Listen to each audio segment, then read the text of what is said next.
Good evening, everyone. My name is Mary Prather. I'm the Regional Feeding Lead in Gold Country Region and the Pacific Division Co-Feeding Lead with Anna Lane, who I believe is on the call, but she is in the car en route home from our meeting. Normally, we would do some kind of icebreaker when we do a workshop or training, but with 43 of us on the line, we can't do that. So I thought it would be fun this evening to start with having the presenters do a little icebreaker for you so you get to know a little bit about us. So I'm going to start with Angie Ermer, and I'm going to ask Angie to tell us what her favorite cereal character is and why. So I have two, but I think my most favorite one is the Leprechaun, Lucky Charms. And it's because the way he's just happy and bouncing around, and of course, the cereal is magically delicious. And you are magically delicious. I knew there was Irish in you somewhere. Okay, next, Deborah, do you want to tell us who your favorite cereal character is and why? I'm Deborah Smith. I am the Regional Mass Care Lead for California Gold Country.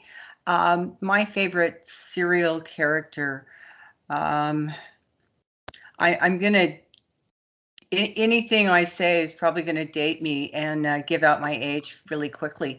But how about Captain Crunch for a while in there? Excellent, thank you.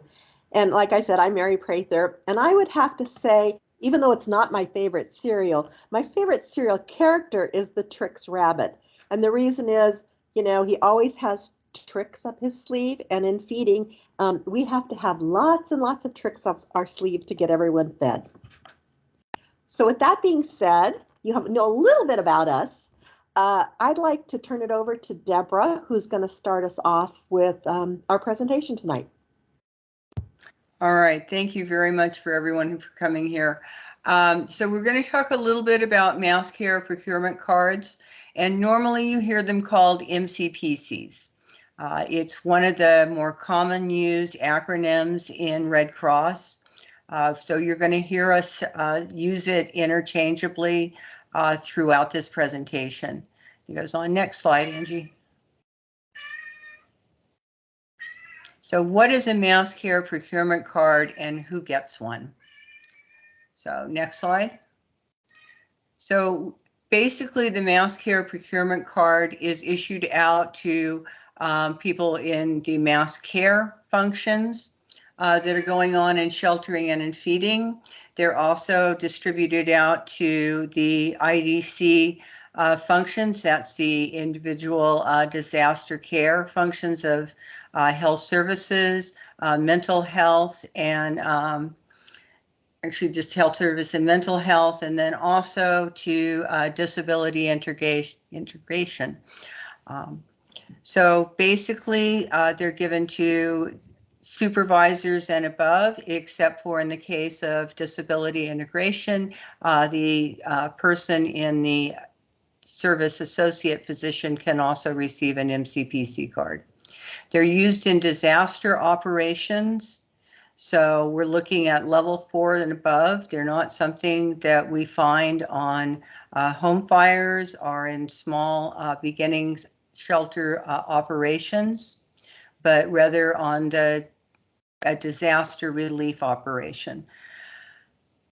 Most likely on that, they look like your mission card. For everyone who's received a mission card, the MCPC card looks almost exactly the same. They come from the same stock. So it's important if you do receive one that you mark it as an MCPC card. Otherwise, it's real easy to transfer and start using that mission card instead of the MCPC card. So we want to make sure I can get that across as early as possible. Next slide. So what is going on with the roles and responsibilities and the authorities? So an MCPC card is assigned to a person. They may be used in a shelter in the operation, but they're assigned to an individual, and that individual is the person who's responsible for it. So even though you may be using it for the shelter, it's not assigned to the shelter. It's assigned to you. So you're responsible for all the funds that are in there and how they're used, maintaining all the receipts, making sure that you have approval to use the card when you do on there. So those are some of your responsibilities to going on. We have a best practice in there. If you're looking to see whether or not you need to get your approval from either your shelter manager, if you're a shelter supervisor, or from someone higher up from you to be able to purchase. The other person that you may want to check with before you go use your MCPC card is the logistic lead for verbal approval that they're not going to be able to secure what you need from logistics in the time that you need it. So we want to be sure to do that. Make sure that you have reported all of the MCPC cards expenses. You attach the receipts and to fill them out with a form, the 6409. That's the requisition form that we have in Red Cross.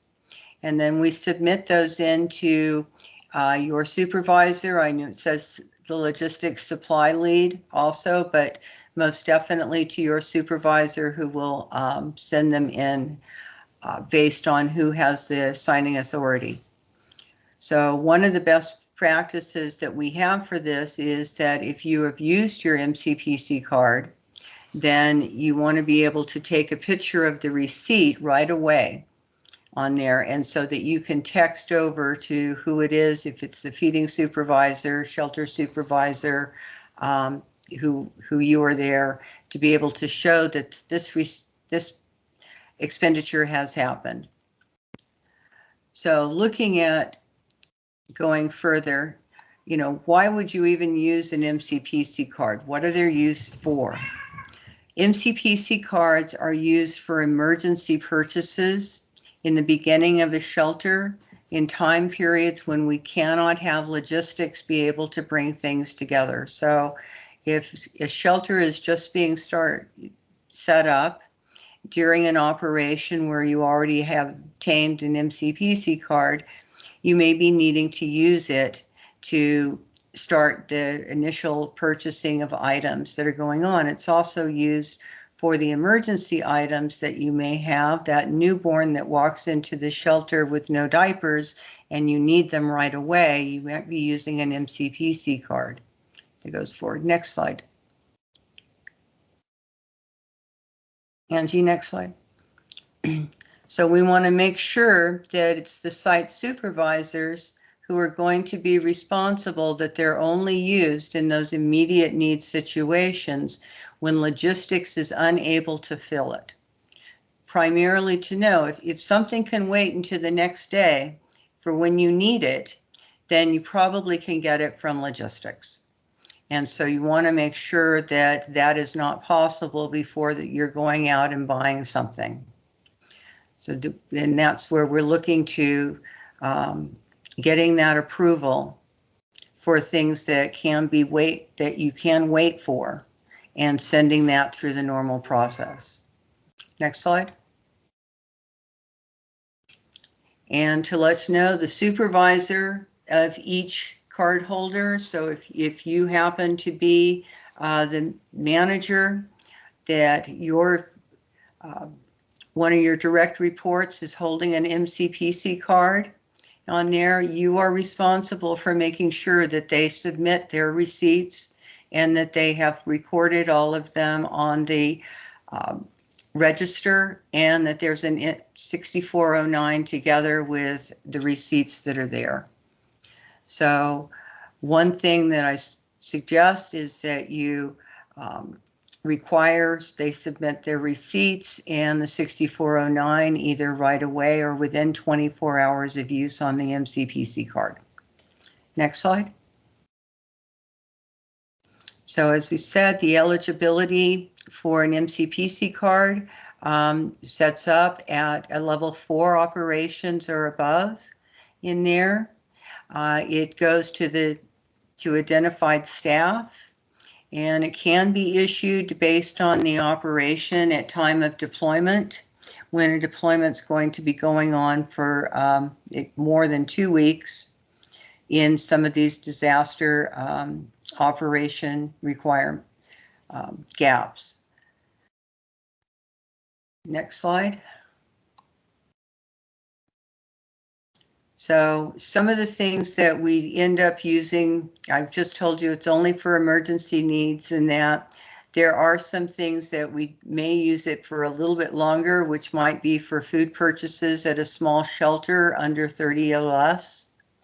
For use often in remote shelters. We saw that a lot in Gold Country last year, where we had shelters that were in areas that we were unable to purchase with a Red Cross credit card, which is the purchasing card. That is different than an MCPC card. The P card, as you hear them called, a purchasing card, is an actual credit card, and they're issued to individuals, and they have different limits and different uses that go on, but they are used during disaster operations. And in normal cases, for a feeding operation, we would use a P card, a purchasing card, in order to get the meals out to the shelters. But we found situations where we were unable to use a purchasing card, and the shelter was so remote we could not get any feeding vendors into it. So we were forced to, at that point, use an MCPC card for a longer period of time. Given the nature of the Pacific Division, this may not be an unusual situation that only applies to California Gold Country. So that, to be prepared that there are a few cases where it may go on a little bit longer than the emergency uses within the first 24 hours. They're often used also by shelter managers in that for dietary restrictions that have not been able to be covered by partners, where you may have to go out and get a meal to meet those dietary restrictions separate from what you're feeding the rest of the shelter. Next slide. So any questions on how we get things so far? So we're going to open it up for questions right now from the previous area.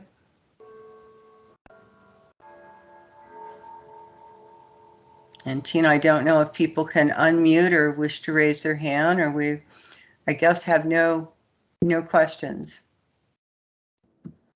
Yeah, I thought someone was unmuted earlier, but I'm not sure if now they can't. If you do have questions, please put them into the chat, or let us know if that you can come off mute. You can unmute if you want to. Oh, great. So I guess no questions. All right, thank you. So next section is, how do you get one of the MCPC cards, the mass procurement cards? Next slide. So like everything that exists on how we get things in the Red Cross, it's with the disaster recognition. I know I can talk, guys, today. It formed the 6409. So that you can receive it. You can find it on the exchange. It's often in any disaster operation. It can be usually found on the team site. It can be filled out and then emailed out to logistics that asks and requests for an MCPC card, and that is usually done by the sheltering manager over at headquarters to get that done. One thing to know on that is that if you are the person who is downloading this the 6409 from the exchange, and do not fill it out from the exchange when you open it up. You have to download it, fill it out from there, and then upload it again. I cannot tell you how many empty 6409s I have seen because people filled it out and then didn't download it first. So just my My word of advice on that one. Next slide. So basically, when we're sending out the request, you know, to be sure on it, we make sure that we put down that it is a quantity of 1 each. The total number is always 1. Make sure that you've got down who it is the MCPC card is being given to and their phone number when it's needed, but you have, you know, it's right away on that. The special instructions, if you are the person requesting that card, is that it must include the volunteer connection number and the region or chapter number. Next slide. So now you have your card, what do you do? So I'm going to turn this over to Mary. Okay, thank you. So next slide, Angie. So along with your MCPC card, you need to have an, oh, there is one question. Should we take that question first? Yes, Richard? Yeah, you said region and chapter of the person from Volunteer Connection or of the location where the shelter is? A volunteer connection. Okay. Great, good question, Richard. Thank you. So there is something called the Mass Care Procurement Card Expense Register that you will also need in addition to your 6409 and the original receipts. And this particular document is really important because it helps keep you organized. It's turned in at the end of your deployment, but you need to start it right away. Otherwise, you'll find yourself having to go back and log all of your expenses, flipping through your 6409s to try and figure out, gosh, you know, where was that and who did I buy that from and what was on the receipt and all of that. So it's very important. If you start your Mass Care Procurement Card Expense Register right away, you will be turning that in at the end of your deployment. Deb will cover that in just a little bit. Next slide. So a lot of your Mass Care Procurement Card purchases will be food, not all of them. As Deb said earlier, you could be purchasing diapers or paper towels or things for the shelter that you can't get from logistics within 24 hours. But pretty much a lot of the MCPC purchases are going to be food. And one of the things that you'll have to do is really try and anticipate or plan a couple of days out. The MCPC card, what's different about that than the P card, it's a fully loaded debit card. So there's a specific amount on that card already. It's usually $500. And that's all there is on there, versus a P card, which has a limit. So you could keep purchasing until you reached your limit. So you need to plan ahead, looking at where you're going to purchase the foods for, like we say, either a real rural area or for a shelter that's 30 or less and you can't get someone in. One of our best practices happens to be using local supermarkets.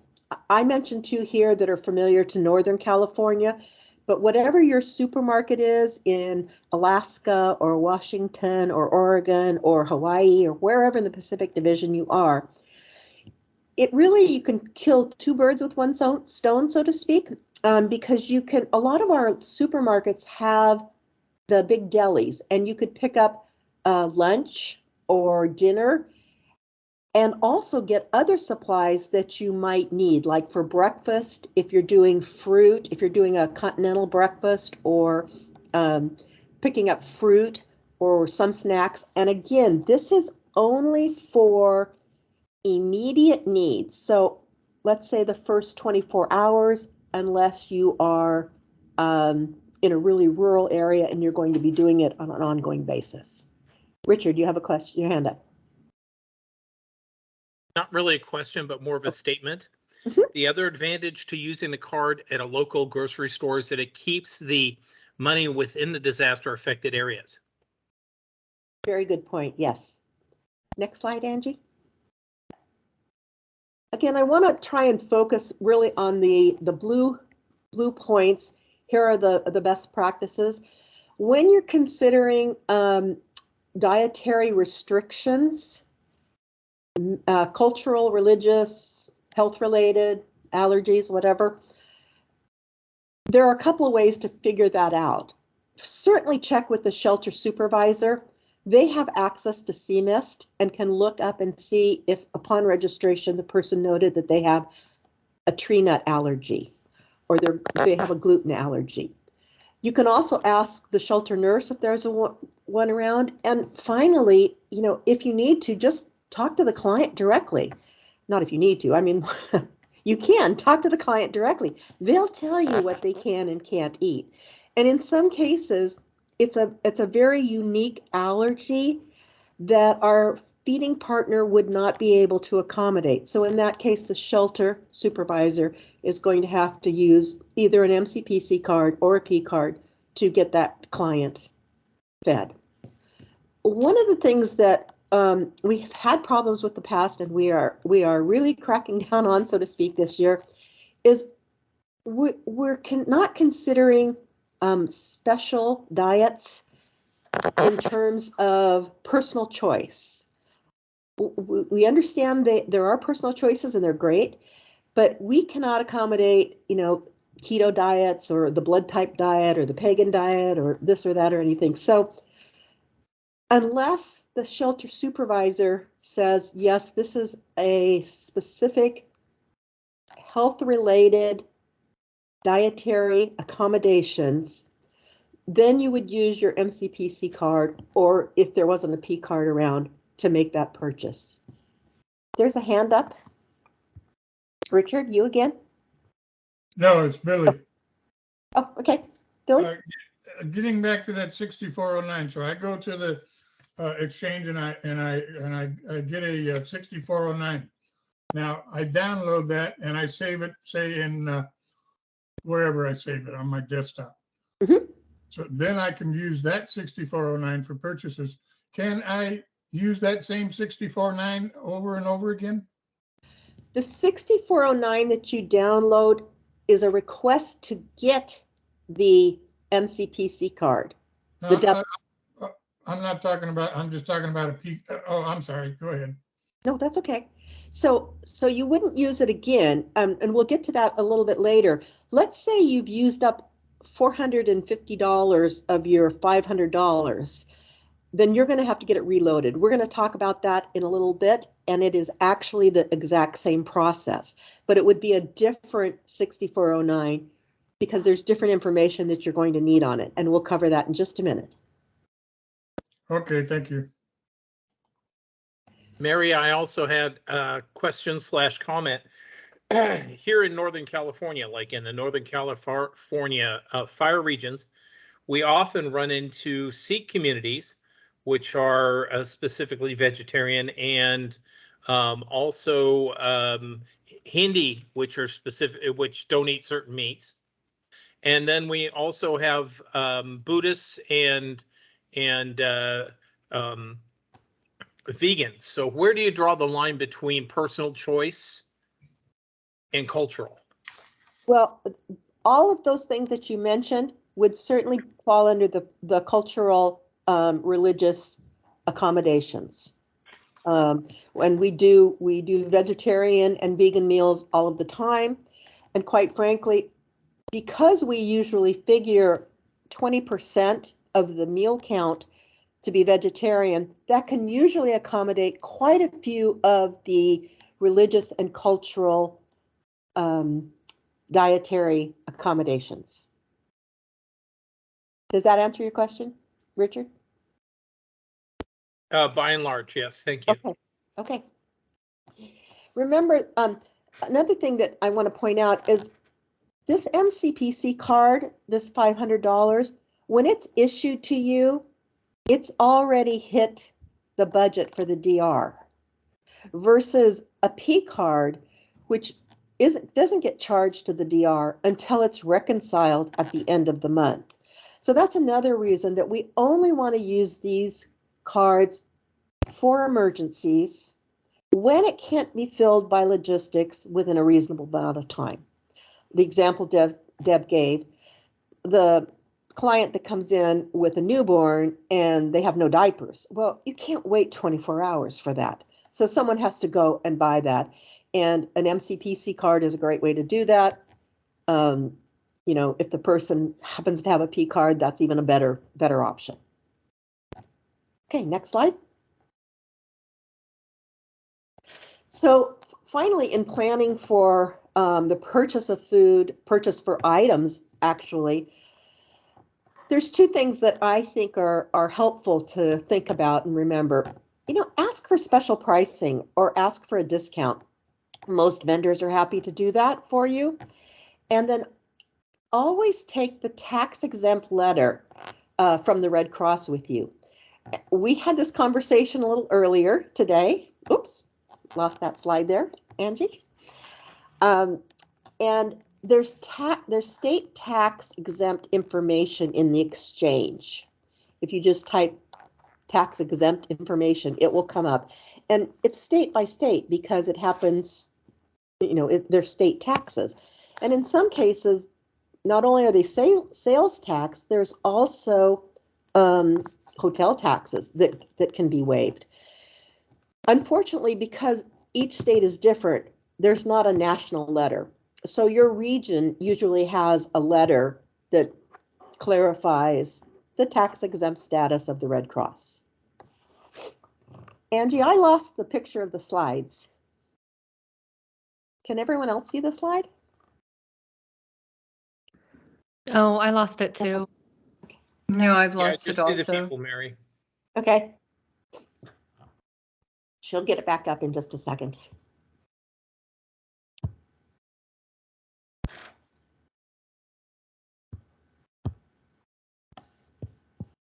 Angie, can you hear us? Oh, there we go. Back up. Okay.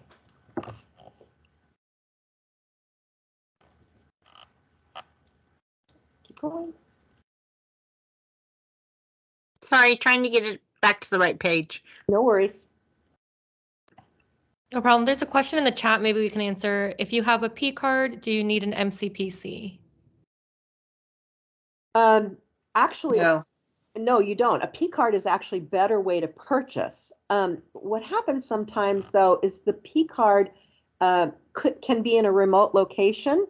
For example, if I was the feeding manager at headquarters, I have a P card, and sometimes your vendor wants to see it, wants to, you know, scan it or chip it, and taking that credit card over the phone is a little difficult. I always say when possible, definitely go with a P card. Again, we want those MCPC cards to be used only for those critical, emergent, need right away purchases. just one thing quick about the purchasing cards. So in your territory district chapter in calling, usually on this, your DAT coordinators will have a purchase card. Your DPM will often have a purchase card. There's always usually exists on that a lot of times the logistics lead. So you might want to, if you're in sheltering or if you're looking that you might be opening up a shelter, of finding out who it is that's in your area that does have that P card, so that you can be able to call them and they can, you know, be able to help. Usually it is the shelter manager who has the P card already that's going on, but Tina, you have your hand up. Lopez. Yes. Can a P card be used if you deploy out of your region? Oh, that's a very good question. So a P card is actually assigned to that region. So what you would want to make sure happens is that if you make that purchase, you have to be very careful about this and make sure it gets charged to that DR. There's a coding that's being used. Yes, your P card can be used on your DR, regardless of where you're at, but you have to make sure, as Mary said, that you have the right accounting string when you reconcile your purchase card. And if you're on deployment, more than likely, or at least on, I think, all of the 20 to 30 deployments I have been on, the accounting stream has all been in the IAP, in the Incident Action Plan. So it's there for you to look at and to be able to have if you have to use your purchase card. And if you are using it, if it's possible, and once it hits your payment net account, it's easier because you have that accounting string right there that you can do the reconciliation right away. One of the things that we're trying to do is to make sure our tax exempt letter is in what we call our feeding go box. So in the shelter go box, it might be a good idea, or your sheltering box, it might be good to slip a few copies into, a plastic sleeve and just have it with you. Next slide, please, Angie. Mary, sadly, with many of our fires here in Northern California, we have found that even with the letters, the people that we normally go to buy things like Walmarts and such will not recognize the letter. And they say it takes them 6 weeks to be able to set up a tax exempt status, and that they can only assign that to a single person, not to a card. Has there been any gray sky or blue sky research to see if we can get that resolved, especially with Walmart? That's a national provider. Well, actually, interesting. I think Shirla just hit up her hand right there. Shirla, were you going to try to answer that from a supply viewpoint? Yes. That's what I thought. You go for it, girl. We woke her up. Let's talk about tax exempt and she'll wake up. Anyway, what you have to do is go to customer service. Yes. And you fill out a form and you give them your information and they will give you a card, but they're careful about it. So generally procurement has the same person going in and purchasing things, so they're kind of used to that person. They don't like handing it out to everybody and their brother. Walmart customer service people were saying it takes 6 weeks to process that form. No, it doesn't. You get it right there and then. So, Richard, this is great. This is a blue sky activity that I think we could be working on ongoing. Yes. And it's about the relationship with those particular companies, organizations. I do a lot of talking to them prior to let me give you another example, is even taking the P card, the credit card, if you will, over the telephone, takes hours and hours and hours because you have to get to the right manager, and then, it has to get, there's an override and it has to do this and that. And a blue sky activity that we just completed was with our supermarket chain Rayleigh's and Bel Air up here in Northern California, that they will take that over the phone. And what that does is that kind of helps alleviate some of that pressure to use the MCPC card, because now we can take a P card over the phone. So if you're ordering food or, something that, you can plan ahead, that you can use that. Obviously, things like the diapers or paper towels, you can't do that. That's great, because we've got lots of Rayleigh's and Bel Airs out there, no problem. A lot of times anytime you're going to use the tax exempt, you should show that prior to them starting the ring, because Walmart, you definitely have to do it before they start ringing up. They have to set the computer up for that. But you do have to have a card. In fact, I have a picture of my card on my phone, so I have it with me at all times. And you can use it even when you go to other states. There's not a problem. I've never had a problem showing them my card, and it doesn't have to be renewed annually. It's good forever, as far as I know, or have had that experience. I've had mine for 20 years, I think. Well, thank you for the feedback. Yeah, just keep asking for, just kind of say, maybe I'm asking in the wrong way what I asked. Is there another manager or something? Keep going up the chain. Somebody will understand. And as we kind of move a little bit from this one, I'm going to just add my one little 2 cents on Walmart. I got my Walmart card in a different location and ended up using it in a different state. So yes, it appears to be that maybe get your card, if you're having trouble in one place, go to a different Walmart. And as we've said, pick, this is a good blue sky activity to do before the disaster. So Richard, we know what you're going to be doing the rest of the week, right? Trying to follow up on some of this stuff. You bet. Yeah, yes. Great blue sky activity. And we've, like I said, we've been fortunate that we've had quite a bit of success in doing that. So the last little piece on, if you're picking up food, or, if you're picking up food and you're also stopping by the market to get supplies, hopefully it's not cleaning supplies, but who knows, maybe for some reason hand soap ran out and you can't get it from logistics in 24 hours. You do not want to be without hand soap.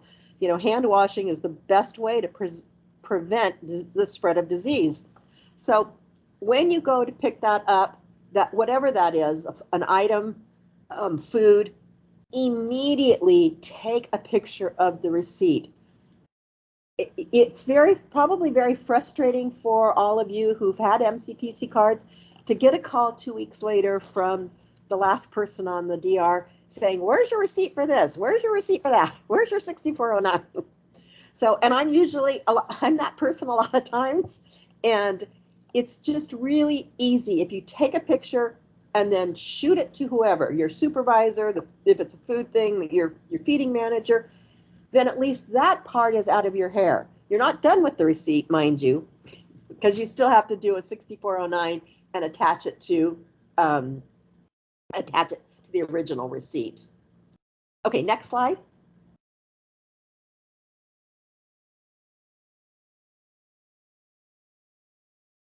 Okay, so the reload.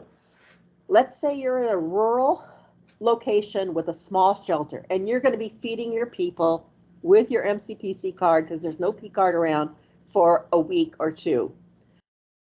You have to ask your supervisor to prove a reload necessary, and you're going to do another 6409. The 6409 is going to be your housemate or your bunkmate or your permanent partner for the DR. Next slide.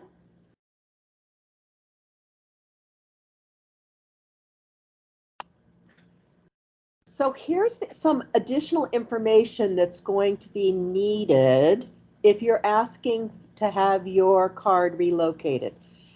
You have to have your MCPC expense register. You saw a picture of that. You need the receipts for the purchases made to match that register. Here are 2 things that you have from before. You have the volunteer connection number and the region number. But you need the number of days remaining on the DR because that will also help finance know how much to put on your card. And then you need the copies of the original receipts to support the register and reload. The best practice I can tell you is have all this information prepared for your site supervisor so they don't have to go and look it up. They don't have to figure out how many more days you have. And plan ahead.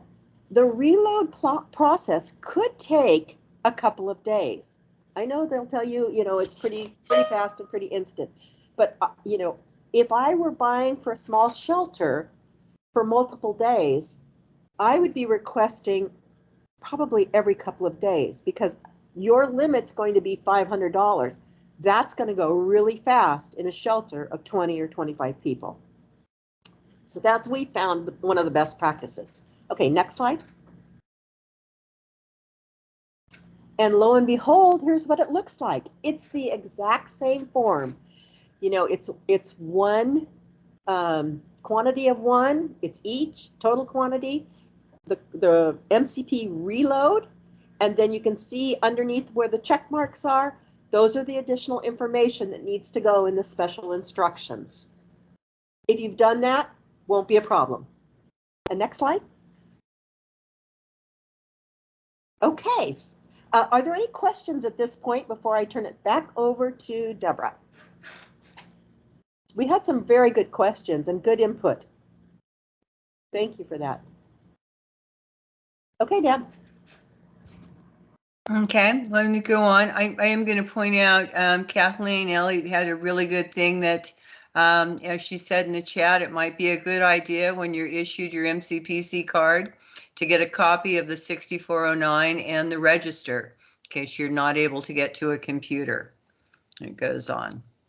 All right, so moving forward, so your deployment's ended. You've got all this stuff. So what happens now with the MCPC card? So next slide.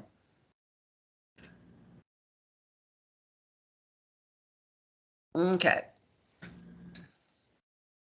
So now it comes to that one as far as the receipt 6409 on that. Every receipt needs to have its own 6409. So if you bought diapers, you get a 6409 for the diapers. If you bought meals for 20 people, you get a 6409 for meals for 20 people. So what you want to do on that one is to be able to make sure that you've got in there, we don't use the stock number, the quantity of what it is that you purchased, the number of items based on there, and a good receipt, together so that you can say what that item was. Your date needed, if you're coming from there, is the date you actually received it. And make sure that it's marked down that, your receipt is attached and on it. So next slide. So Deb, before you go on, and correct me if I'm wrong, if I have two separate purchases from Safeway, but they're both from the same Safeway, those can go on the same 6409. No, they're different days and different purchases, different receipts. Okay. So at least that's what logistics has always taught me. Going through in that one. So the other thing that needs to be completed is the MCPC expense register, as we had talked about in there. So that's why that good idea to just be filling this out as you go along in there, but everyone has to be completed through to talk about where it is, where you bought it, what it is that you picked up, and how much it was. And you're going to take that and all your 6409s. Next slide. Okay. And so all of that's going to go together in a big manila envelope, hopefully. And then it's going to go back over to headquarters and go over to logistics that goes through. So you want to make sure that you've got the MCPC card together with there, all the 6409s that have not previously been recorded there. Make sure that it's, there's one for each receipt. Okay, and it says unless multiple receipts from the same vendor, but try issuing it that way. And then make sure that you can destroy the mass care procurement card. So just cut it in half and attach that all to inside your envelope. And then if you're in sheltering, it ends up going to the sheltering lead, who then gets it to logistics. And next slide. So I want to thank you on that, guys. We're going to open it up right now. Hey, Deb, sorry I missed this question earlier, but in the chat, Alex asked about if there was guidance from NHQ about the virtual 6409, saying that it causes form locking and you can't get more than one virtual signature added on it. Has there been any information on this, or what Hillary put as a general practice, which I follow as well, is just forwarding the original 6409 in an email and getting people's kind of electronic approval through the email thread. What are your thoughts? Yeah, I don't know what is happening with it as far as from HQ or anything else in going. I sort of have been following the same routine as Hillary has in pushing it through and just following the email thread. Yeah, remember So that. I don't know if there's anyone else that might have, I'm going to just sort of open. Anyone else have a go on what might answer Alex's question? Well, one of the things that we have to remember is, we're asking for verbal approval before the purchase. But this is actually, you're doing paperwork after the fact. So I agree with Deborah. We do the 6409 and send it via email over for approval. We basically do approvals a couple times a day, not every single time, so that it's really, I don't want to say it's perfunctory. It's after the fact, because this is an emergency purchase. It's not something that, oh gosh, well, we'd rather get this from Walmart than get it through our warehouse. It's only if we need it right away. So in terms of having a problem getting signatures, that we've not had an issue with that. Yeah. It is I wish I had a better answer for you, Alex. I do on that one.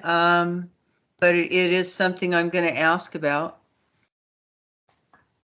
And if we do get a better answer, then we can ask you to put it out in her email. Shirley, you have your hand up. Yes, generally, the way the 6409s are supposed to be done prior to a purchase, because they have to have that approval. So I would just send it up to your mass care lead. And what usually happens, what I see happen, is they will contact me and say, can you get this for me? Or what are we going to do? The mass care manager. And then I say, go ahead and use your card or not, if I know that we're not going to be able to make the delivery when they need it. So usually the 6409 is the first of it all. And that way you have somebody approving it and you won't get your hands slapped if you have to, unless it's an emergency. That's what we're talking about. Yeah, kind of goes with our rule of thumbs as we talked about earlier in checking to see if logistics can meet what it is that you need. And as said, if it can wait till tomorrow, then it can wait till logistics in most all cases. And they're going to tell you if they can't. So, any other questions on that? So, Hillary? This got missed in the chat too, but is it true that MCPC reloads don't happen after after hours on a Friday and over the weekend, and that's East Coast time? So if you need to put one in, don't wait until Friday afternoon, because you won't get it refilled until the next week. They operate from the same group of people who do the mission cards. And we know they exist on East Coast time. I have not heard the weekend issue, but I do know the time issue exists. Right.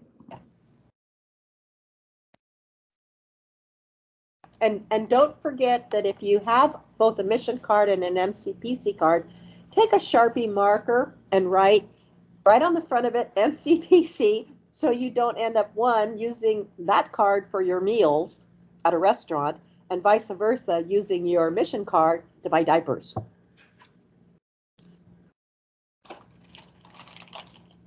So it's,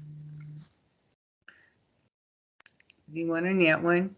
Any other questions from everyone? Just be nice when it can all be electronic. It would be nice, well, if it was all electronic. So that's it. And I do see one more thing, chat. I just popped up on mine. Scott asked, use of a P card 6409 and pre-approval still required? The answer is yes. You know, with the use of a P card, you're going to be looking at emergencies, but you're still going to be asking for approval on it, and that 6409 is a definite. Make sure that when you're putting in that 6409, that you've got down there your name, if it's your P card, and that you've identified down in the section the last 4 digits of your P card, and if you can, put it on the receipt also, the last 4 digits. So I'm sending it in.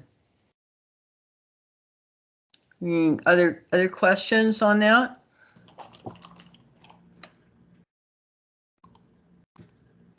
Anna, how was the Hi, drive? I'm calling I'm almost home. Thank you. This has been really great. So, just a quick question, and I don't recall the answer to it, but can either a mission card or an MCPC card be used for gas? I think not, right? No, never. You were right. Never. Well, your mission card can actually be used for gas. It's for mission. Oh, yeah. On that one, but it's like same as a client card. It's not at the pump. Right. So I just wanted to have you talk about that in case people thought, this might be a way to get gas if they have to go run and get stuff. Not from the MCPC card. Yeah, that would be your mission card, and that can also be reloaded. But that's a different topic. Yeah,